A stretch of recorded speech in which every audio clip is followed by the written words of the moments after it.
This video is associated with a lab studying the compound pendulum, and part of that is the experimental part where we're going to make some measurements, but we're also going to be building a simulation. And so we'll review some basic concepts that will be useful there. And any in the course on dynamic systems and controls, we use dynamic model simulations as an alternative way to experiment with a system. Gives you additional insight. Maybe it confirms the model that you've built and how well it predicts what you might observe, and you can make predictions. You can use it for design and so on. So in the labs, we try to show ways for comparing model simulation results with measured data. So we'll show using the compound pendulum is a nice simple system. It gives you a quick way to learn some of these techniques and to practice them. And we'll do things like adjusting model parameters. Sometimes you might have to improve the model, like make it more complicated. That won't be the case in this lab. A lot of, even simple systems, mechanical systems and so on, are going to have nonlinear behavior. We'll show you what we mean by that. And in these cases, some of the methods that you might use for analyzing a system that is linear, that allow you to use analytical solutions aren't applicable in many cases. So using a simulation allows us to solve these differential equations and understand and study the dynamic response. Of course, in this course we are using and introducing Python, so it gives you some additional practice learning Python syntax and programming, but also in the context of using it for simulation. I'll show you some examples of that. And these are methods that you can use in other courses and in practice. Also, in our course on dynamic systems and controls, we emphasize the derivation of model equations in state space. So show you here why that's motivated, especially in particular for being able to use some of the most common numerical simulation algorithms, how they're related to basic Euler and Runge-Kutta and so on. Okay. So think of the basic idea in ODE simulation, as you might have seen in a previous course on numerical methods, as solving, in a sense, an initial value problem over time. So it's this. So if you consider a simple dynamic system, this is a first-order system, right? Say this is a state x, and the nonlinear function on the right-hand side tells you how that state is changing, what the rate of change is of the time over time. It's a function of itself and any inputs u and time. We can generalize this, right, for multiple x's. So we sometimes will write this as x, like x is a vector, right? So you could have multiple of these equations. And so this is what we call a state equation, as you're being introduced to in the lecture course. And the right-hand side is what we try to get when we're trying to develop a model. And one of the main goals of this modeling is to come up with that, at least for the purposes of simulation and for insight into the system. So basically, numerical integration and simulation is just stepping through time discretely, right? So we might start off at some initial time, and then we're just going to step, a little bit of time, delta t, beyond that, and we're trying to solve each step. Again, these are things that you might have learned in a previous numerical methods course. So those ODE solvers, as we call them, like to be put into this form, first order form, and so we will emphasize this,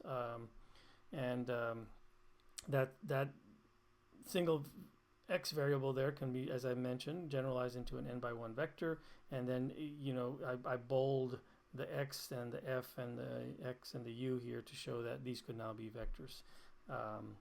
And then writing equations in this form, again, is something that, at least in the course we teach on using bond graphs, is the way you directly derive the state equations, right? These equations are always derived in first order form. I give a reference here to our book on that.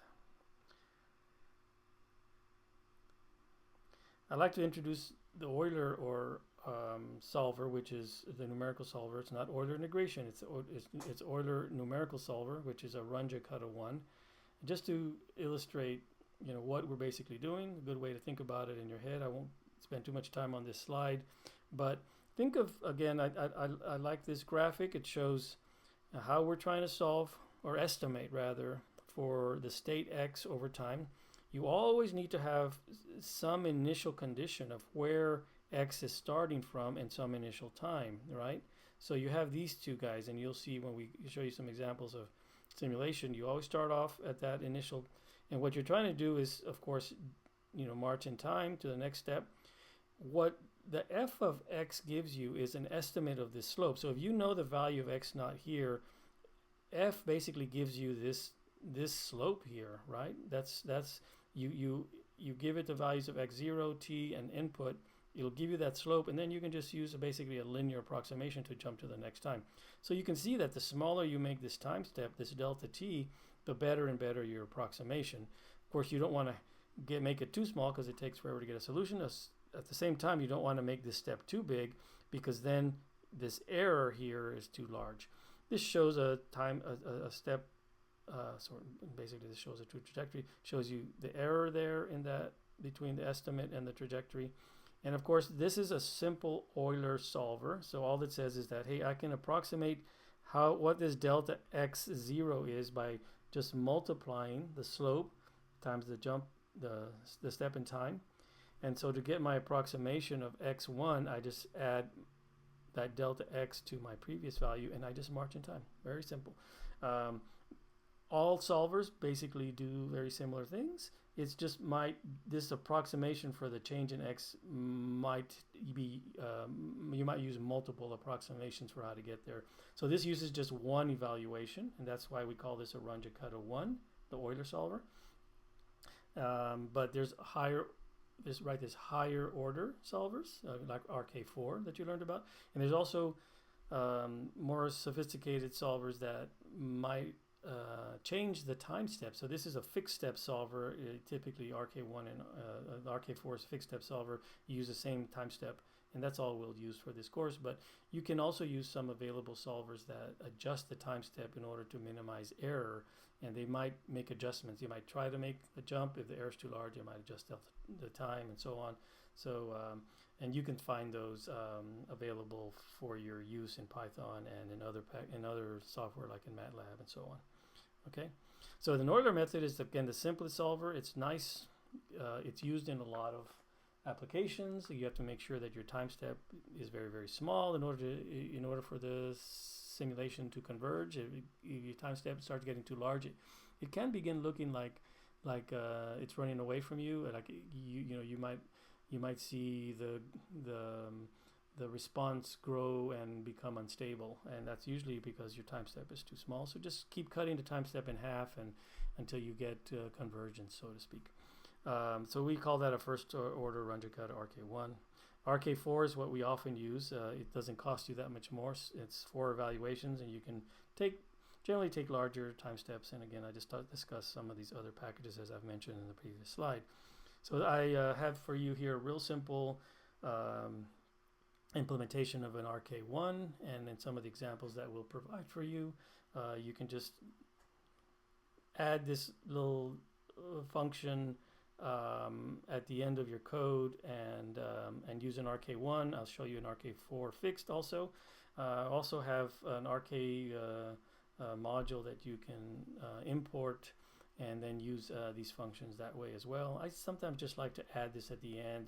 That way you have one program that just runs the simulation, and it includes this very simple algorithm for doing your RK1 or RK4. Okay, so that's the RK1 here, right? Very simple. So what you need to send it is the name of this function. You send it the initial condition. You send it a time vector, right?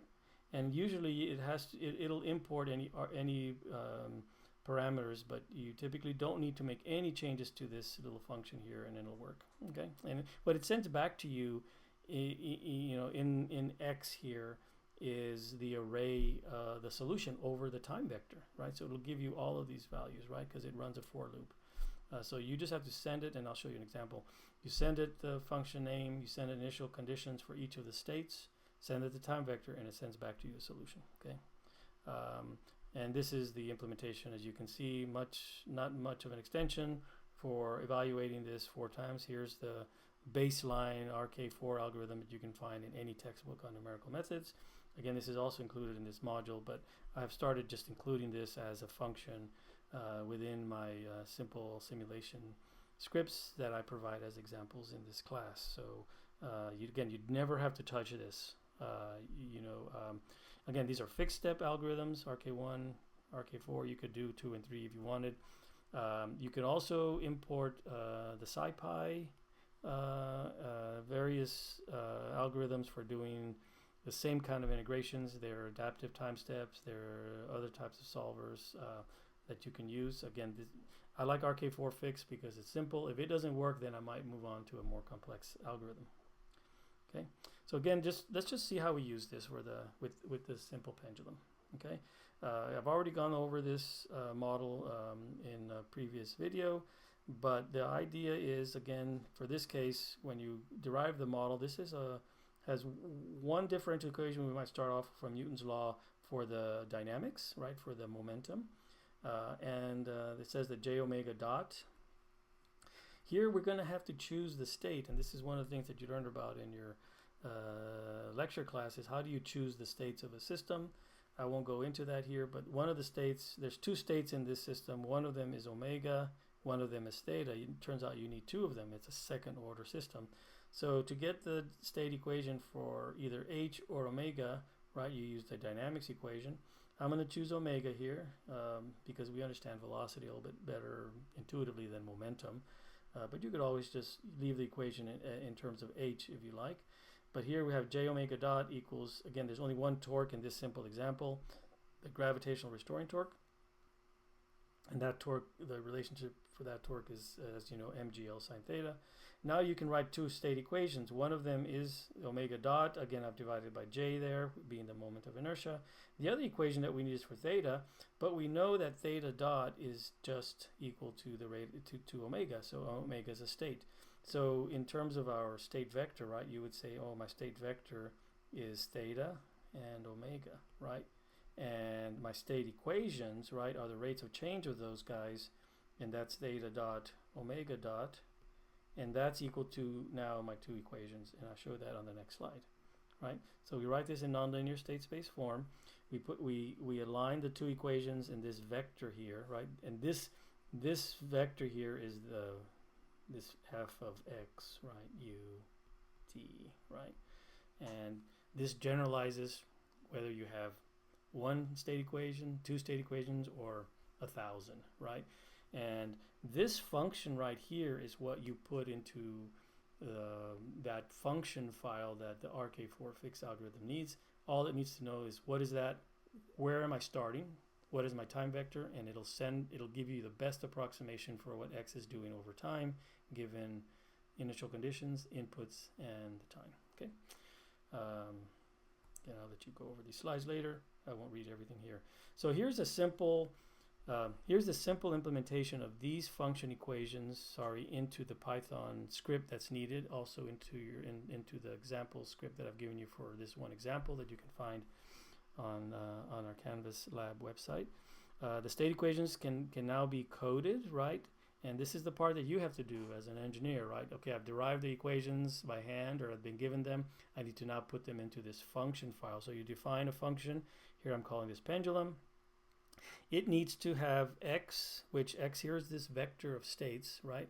And be mindful that x is the dimension of x is however number of states you have. So you always have to make sure that that you're keeping track. And remember, Python, for example, if you have x, you're going to have an x of 0, starts off at 0, 1, all the way to x of whatever number of states you have. And you also can pass in here, right, some parameters. So here I'd like to leave it general rather than use numbers. That way you can always, in the main calling routine, you can change the mass, the gravity, the length of in this case, whatever parameters you have. You can pass it this way, or you can pass it in a more sophisticated way in a parameter variable. I like to keep it very simple for examples like this, but there are other ways to parameterize these functions. I also like to do this here. Note, I like to rename the x of 0 and x of 1 so that when I write my equations, it's in terms of what I call physical variables. It's a little bit easier to read and to debug. This is all kind of just, personal preference, but I renamed theta. I know that theta is the 0th state and omega is the 1st state. Otherwise, you have to keep track of that. For example, here you would have to have x of 0 instead. I just like to write these equations that are the physical equations, I like to write it in variables that have meaning.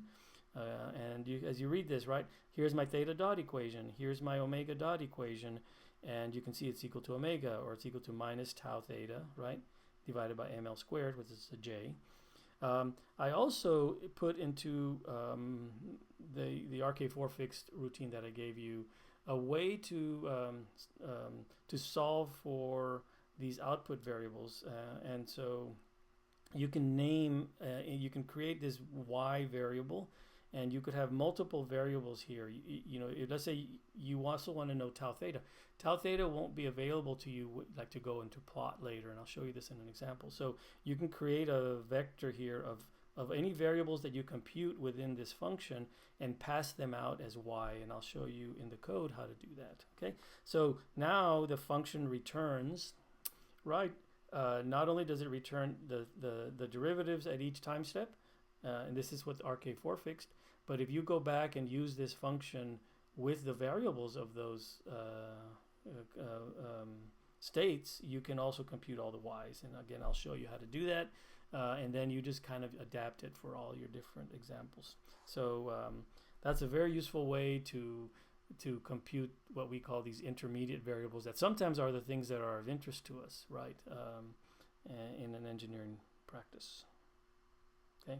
Otherwise, the only thing that you're going to have available to you from the RK solution is just the states, and then you'd have to recompute based on those states any other variables that you're interested in. This just does it for you, and that's it. I've pasted in this the basic simulation format that's more general, that just shows you all the steps, right? And this continues right over here. I didn't have enough space, but then I've given you an example for the pendulum for you to study. But basically, what I like to do is I define a main routine here, right? It starts and ends there. Within this main routine, note on this side here, it's got that function file that I just talked about. You're going to have to create this guy, right? You also add within the main, this is the whole routine that's going to run each time you run the program. You also add the RK4 fixed and any other defined functions. You never have to change this guy. And by the way, I'm not showing it all here just for to save space, but the examples I give you, you can always just edit those for new programs. And so you have to create this guy. This guy right here never changes if you want to use RK4 fixed, right? And then over here is how you use it, right? So you have a system parameter list. You'd add, you define mass, gravity, and so on. And again, the example that I'm giving you on the lab page, the Canvas lab page, is the specific code that follows here. You have to define initial conditions. You have to define the time vector where you tell it, hey, start off at this time, and define what the time step will be by the number of variables. I like to use linspace to define an array of time.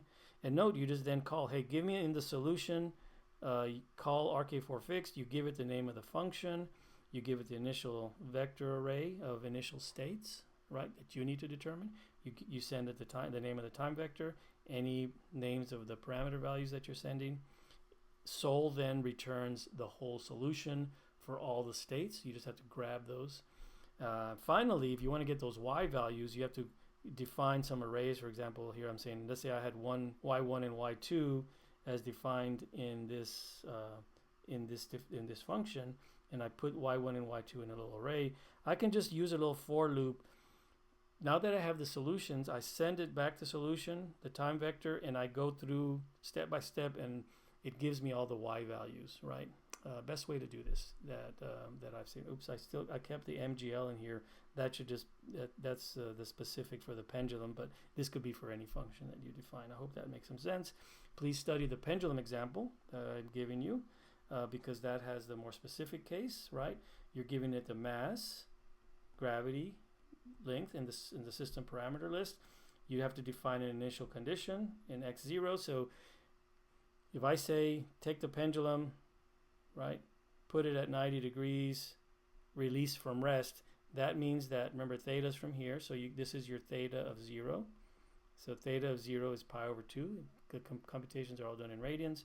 The theta dot, if I release from rest, that means theta dot sorry, not theta dot, omega at 0, the other state, is 0, right? And so that's what you put in here. You see, you have pi. I call the pi from the numpy, sorry, at 90 degrees and 0, and then I define the. I'm going to integrate from 0 to 4 seconds. I'm going to say the time step is pretty large here, right? It's 4 seconds divided by 500, right? And 1 steps, and that gives me the delta t.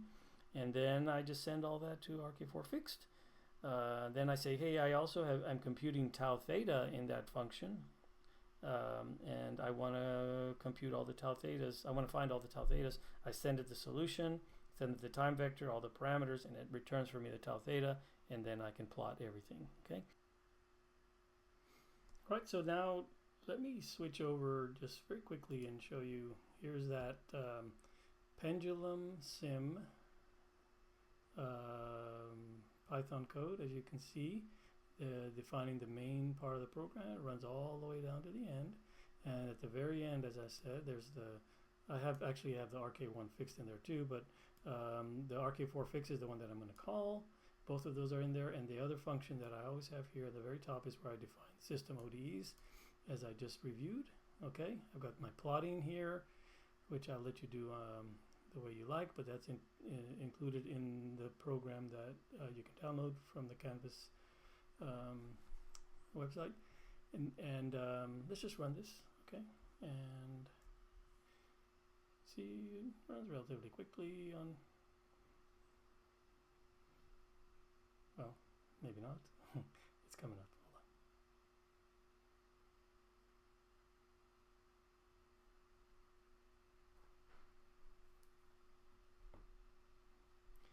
And so you can see, as I have in the slide, I got tau theta. So now I just wanted to run it so that now let's go in here and change some things, right? Let's say we made the time step much larger, so let's cut this in half, right? Let's just say 250, okay? And see how robust it is. I'm going over 4 seconds, and note this is an undamped pendulum. And so there's no damping, so it should, when I release it from about 90 degrees, right? And you can see that down in the XY coordinates where I'm putting my mouse. It just stays constant because there's no energy loss, so it's always going to come back. The omega, a little bit sharper looking, and then of course the torque, right? And you can see the nonlinear effect because this is really large angle. If I release this guy from a small angle, let's, instead of 90 degrees, let's cut this.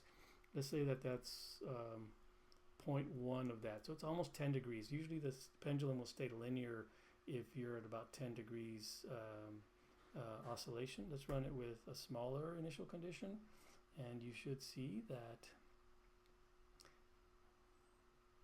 or harmonic, single frequency. There's hardly any nonlinear effect, right? So theta and omega, right? Almost they're related, right, by the derivative, right? So you should expect them to be about 90 degrees out of phase. And note the torque, much more harmonic because it's not nonlinear anymore. Here's where you could approximate it, right? Sine theta with just theta. Okay, all right. And again, you can play around with all these parameters. You can also play around with adding additional torques, and that's what I'm going to talk about next. Okay, so and what we would do is we'd have to go into this function here for omega dot and add those torques. So let me show you how you would do that because we want to add friction. So let's go back to the slides. Okay, and so we know that this pendulum that we've mounted in the lab has some friction in it.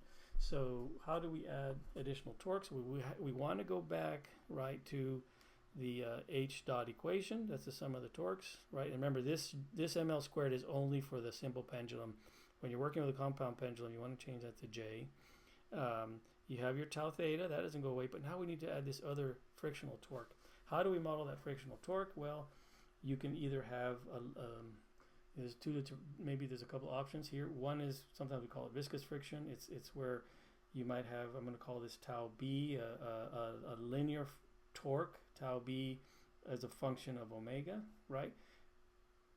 Frictional effects are all resistive type elements, so you always have torque as a function of the velocity. So note this torque, the damping torque, is a function of velocity, but it's linear, right? So I've got this slope here, and that's what I call the damping, right? And this is what you're learning about in your lecture class. A lot of friction that's what we call dry, it's a function of omega, but it may not change with omega very much. Like if it's a Coulomb, like so if you think about just the mass sliding on a dry ground, there's a friction coefficient here. So as this guy moves with some velocity, we know when we build a little free body diagram that this frictional force, right, is some mu, right, times the normal load. Let's say some whatever normal load is applied on this mass, right? And so it always opposes the velocity. If I'm moving in this direction, right, then the force moves in that. If the velocity changes in the other direction, the force has to change direction. And so we show that here. If it's a positive velocity, right, I have this tau. If it's negative velocity, I've got to change the sign of that torque. Be careful, because where we put the sign here is on the free body diagram, right? So this function this is what we call, if we just model this with a signum function, I'm showing a little bit of a change here due to static friction. It might increase, but if it's just a simple Coulomb, then it's just a straight line, okay? And that's what I'll show you how to do it in a second. So first, if we want to add a linear damping, we still have the mgl sine theta minus b omega. Be careful with these signs. It's opposing. So if omega is positive, it's going to be, it's moving up. Omega is moving up with the pendulum. Then the torque is negative. It's going to oppose it, right? If omega is negative, this is going to change the sign, and the torque is going to change sign and oppose it, right? So sign convention, always very critical. Sometimes it's helpful to put this in second order form. I'll just talk about it in this case. So I still have, let's say this is a simple pendulum. I convert this equation here, right? So I have ml squared omega dot equal minus mgl sine theta minus b omega, right? So I can change this to ml squared theta double dot, right? Plus b, and then remember omega is theta dot, right? Plus mgl sine theta, and that's how I get, that's how I get this equation here, okay? Now, this is a standard second order equation. This guy's still nonlinear, but if I say that I have small angle, then I can write this as a linear equation, right? And so I can write this as ml squared theta double dot plus b theta dot plus mgl, we'll have c there, theta, right, equals 0. And now that's a standard linear second order equation. If I divide by ml squared, this is where you get the theta double dot. I'll keep that b theta dot. This is divided by ml squared, but this becomes your g over, and this is c, right, over lc, right, theta. And this term right here is what we call the undamped natural frequency that we'll talk about some more. So omega n is the undamped natural frequency. This is actually omega n squared. So omega n, and this for the simple pendulum we know is always g over L. And remember, that's only for theta, less than about 10 degrees. This holds, right? Okay, so that's something that I ask about actually in the pre-lab, just to, sometimes it's useful. Like if you wanted to estimate how fast is this pendulum going to oscillate, you could approximate it for small angle. Omega n is equal to 2 times pi over the period, the natural period. So that tells you, if I know omega n, what the period of oscillation was going to be, right? So it gives you an insight, like, hey, if I know that thing's going to oscillate with some period, t, and I'm going to simulate this guy, and I know that this is roughly t sub n, I'm going to start off with a time step where I chop this thing up. Let's say the natural period is a second. I'm going to chop it up at least to, try to go for about 1 millisecond almost all the time, or like maybe a hundredth of a tn. So it would be about, let's say, start out, don't try to take a time step that's any bigger than about 0.01. 0.001, always a good start. But if you want to estimate, like, what time step should I take, if you can find something like this that helps you estimate, hey, how fast is something going to oscillate, what's the highest oscillation I might see, and that tells you how fast you should, or not how fast, how small your time steps should be. Okay, just this is how you use models to sort of help you build up your simulation and make sense of it. Okay. If I want to add this frictional torque, which we'll have to, that's not linear, the one that's coulombic, I can add both of them. I can add the linear one and the nonlinear one. And it turns out that that's actually the best way to kind of figure out, hey, what do I have in this pendulum? And I'm going to add a little bit of linear damping. I'm going to add a little bit of nonlinear damping, right? And then play with the coefficients, right? This guy has B to play with. This guy has some tau naught. It's like, and we don't know what that value is. And in fact, that's the value that I'm going to ask you. Those two values, I'm going to ask you to kind of estimate those by playing with your experimental data and with your simulation. Okay. So in fact, this is what I talk about when you combine physical experimentation and computer simulation. Is I know I have some linear damping. I know I have some dry friction damping. Should be an N there. Combine those two, because most of the time when you have mechanical systems and masses sliding or moving in bearings, it could be a combination of these two. Sometimes it's dominant linear, sometimes it's dominant nonlinear, which is this one. Sometimes the best approximation you can get is by adding a little bit of both. Okay. All right. So finally, closing up, really want you to start practicing using simulation. This is what this lab course is about. Always using it in combination with experiment. Sometimes you can simulate things and you have pretty good approximations of parameters and so on. For example, walking into the lab, you should, in the pre-lab, you're going to approximate what the moment of inertia is based on material and geometry. The friction, there's no way you could estimate that. You're going to have to run an experiment to estimate that. And by the way, the thing with friction sometimes, especially with bearings and so on, you can measure it one day, you go in the next day, it's a little bit different, due to humidity, due to, maybe particles get in there. So friction is always a tricky thing to play with. Pendulum, great little setup to play with. I know it's a simple system, but the techniques and methods that we use is what I want you to practice using. Again, they're not models are not perfect. Simulation can be used to run numerical experiments, make improvements to models, parameter values, etc.